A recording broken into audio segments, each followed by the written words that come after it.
needs to be a paradigm shift for downtowns to go back to the days when you captured a large amount of market share. Back until the 1960s, most of our shopping occurred in downtowns. Today, many of us live or work in downtowns, but we have to drive to the malls to do our shopping, which is not really a sustainable model. The Nationals know you don't like them, so they are hiding the way they look. This is Miami Beach, this is Charleston, South Carolina, and I think this is Seattle. And the Nationals will now build a storefront that looks historic so that they don't offend your feelings. This store versus that store will always have lower sales because of the strength of that brand. This is in Italy. And one of the things that we found is that tourists really love shopping. One of the #1 things that tourists do now is shop in terms of dollars spent and time. And tourists love the most to buy brands they know in unfamiliar and unique settings. The Lifestyle Center, which you have Santana Row here, one of the first lifestyle centers in the country, has proven to be a very successful model when they offer more than retailing. When they offer housing, governmental buildings like libraries, employment centers, and then when they also meet fundamental retailing rules. And the reason for that is there's been a big shift in our shopper.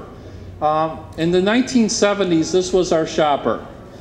She was one of the baby boomers that you were talking about earlier. She loved to shop. Her primary social activity was actually going to the mall. She would go to the mall for 3 to 4 times per month and go from department store to department store. And if she needed to buy a handbag or a pair of shoes, she would actually go to every shoe store in the mall and try every pair of shoes on in her size. This was her social activity, was shopping. This is our consumer today. She's very busy, and she's got a very bad attitude and a bad chip on her shoulder. And she hates to shop because she's so busy. She's now got a job, she's got a family, very often she's a single parent, she's going to night school, and she doesn't have the time to spend shopping. And when she goes to your store, she already wants to know what she's going to buy, and she wants to know you're going to have it in her price and her size.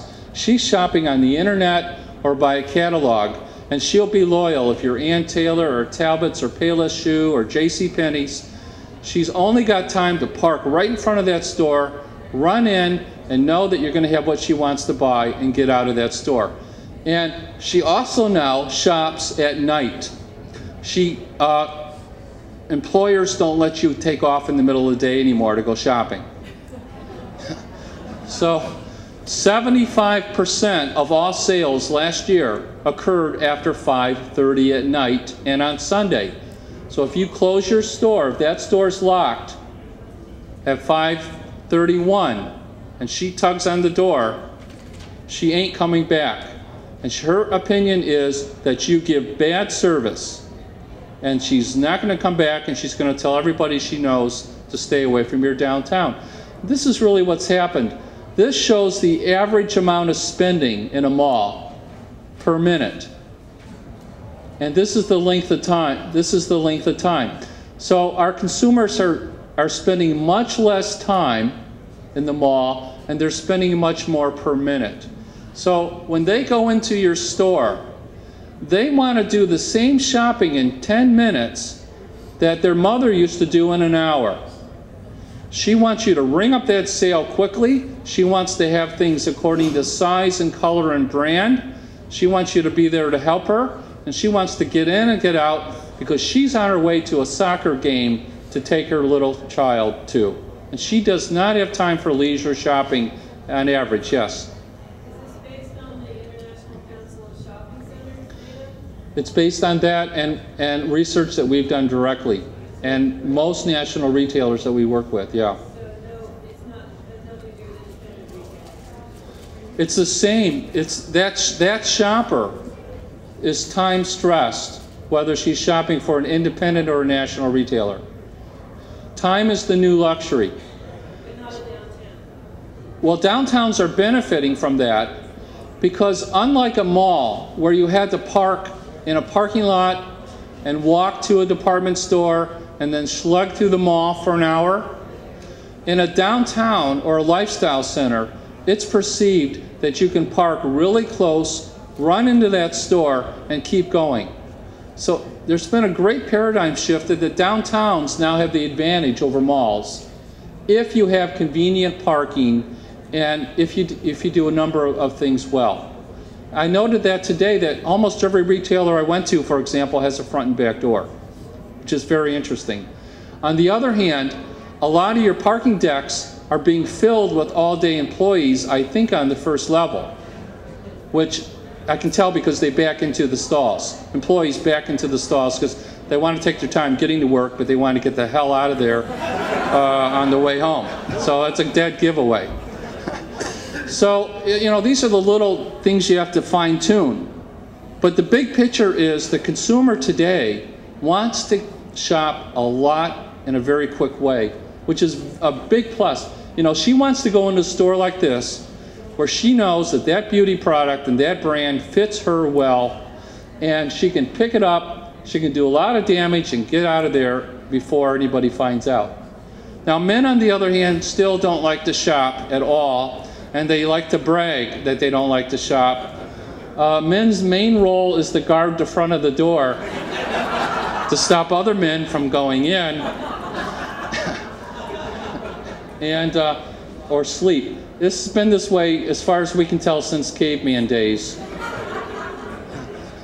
When men shop, they like to get in and out faster than women, so they like it when you put everything on one hanger, the pants, the socks, the shirt, the tie, so they can literally pick it up, swipe it through the machine, and get out of there before another man sees them. That's their main worry. Now, you know, it sounds funny, but Victoria's Secrets got successful because they figured that out. Victoria's found out that when the woman brought the man, the caveman, with her, that she only spent about 3 minutes per visit to the store. Because the man was saying, you know, let's get out of here, I feel a little creepy. Now, so they made their stores so feminine, and they put large, racy posters outside of the stores that for at least 40 feet, men won't go anywhere near that store. They won't even look at it. So what that does is it keeps the man outside of the store, and they can capture the woman for about 25 minutes. These are very funny little subtle things, but these are the things you need to do because you're dealing with shoppers that don't have to shop, that don't want to pay $4 a gallon for gas, and these little nuances add up to making you more competitive. And if your shops are more competitive in the downtown, if you have higher sales, you have a more sustainable community. And our goal in the new urbanism really has been to make downtowns more profitable. By having your Santa Cruz be more profitable than a mall, we feel you can now compete them and slow down suburban sprawl. But the time is right. The retailers will do things they wouldn't have done 5 years ago. They love urban settings like Santa Cruz. You have the parking, you have the main street, you have a cinema, and except for the fact that we're in a major recession right now, you have everything that I think makes the right stew for a sustainable downtown area. So I'm going to stop there, and thank you very much for bringing me here from Michigan.